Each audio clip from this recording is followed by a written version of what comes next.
Yeah, every now and then I'll meet people from other countries who think they're better than American black people, and I just kind of just ignore those people. For every crappy person out here, there's a good person, and I just focus on the good people. In fact, when we talk about the Black Economic Revolution, which is what we're in right now, I really don't care if I get every black person to listen to me. I'll have people that'll say, "Well, how are we going to get these people to listen, those people to listen?" And I say, I'm not trying to do that. I'm just trying to help people who want to be helped, or those who are willing to hear me out. And that's why I'll go on the Breakfast Club and stuff like that every now and then. And a lot of people do listen, because I do believe people are looking for a way out. They're feeling trapped. I believe people care about money. They want money. So it's like, well, let me teach you about money. Let's talk about it. Let me explain how all this works. And then there's some people who just, unfortunately, are just kind of lost, or they're just in their own space. They haven't gotten there yet. And that's okay, because I really believe that we're on the right path, and I believe that the talented 10th of the black community are not just people that went to college and all that.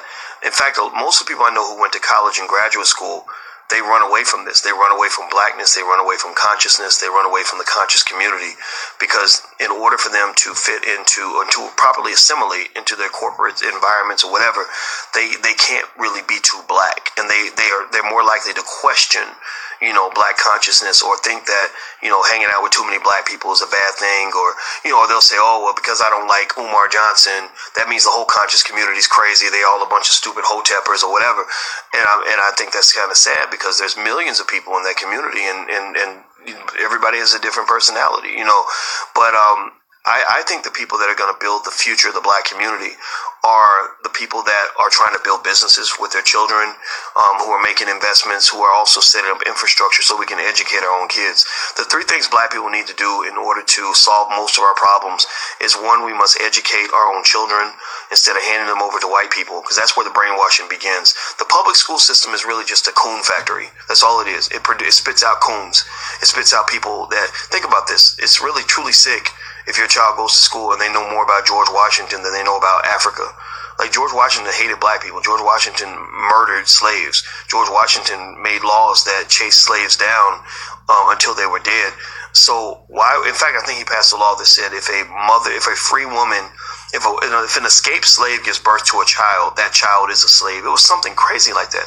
So why would your child, your black child, admire someone like him more than they admire black people? It's crazy. So we have to educate our own children.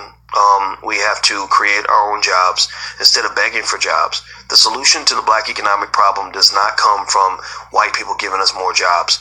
That's not a good solution. That's like telling you that the best shortcut to get across town is to go down a dead-end street. No, you're just going to waste more gas driving down a road that isn't going to get you to your destination. We must know how to create our own jobs. That comes from starting businesses. And the hardest challenge with that is that I have to help black people understand that you're not white. And what I mean by that is, a lot of black people get really angry when I say every black child needs to know how to start a business. Every black family should have a family business. Every black man needs to learn how to start a business.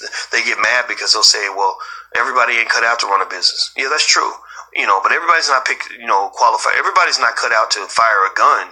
But if your village is under attack, or your family's about to be murdered, then you better learn how to pick up a gun and shoot it. And also, you're not white. They'll say, well, white people can go and they can get jobs and they work jobs until they retire. And I say, yeah, that's because they're white. Their ancestors built these companies that are protecting them. They can go to this company and they know the CEO, the vice president, the board of directors. They're all white men or white women, and they understand them. They built these institutions for their children. Do you have institutions that are built for your children? That black person goes into that corporate environment and that white person goes in the corporate environment. One person is coming home. The other person is in enemy territory. So stop thinking that you're white. Just because white people do something a certain way doesn't mean you're supposed to do it the same way. If it's not working, you try something different. You don't keep doing the same thing and somehow thinking that the world is magically going to start treating you the way you deserve to be treated. The last thing is, so we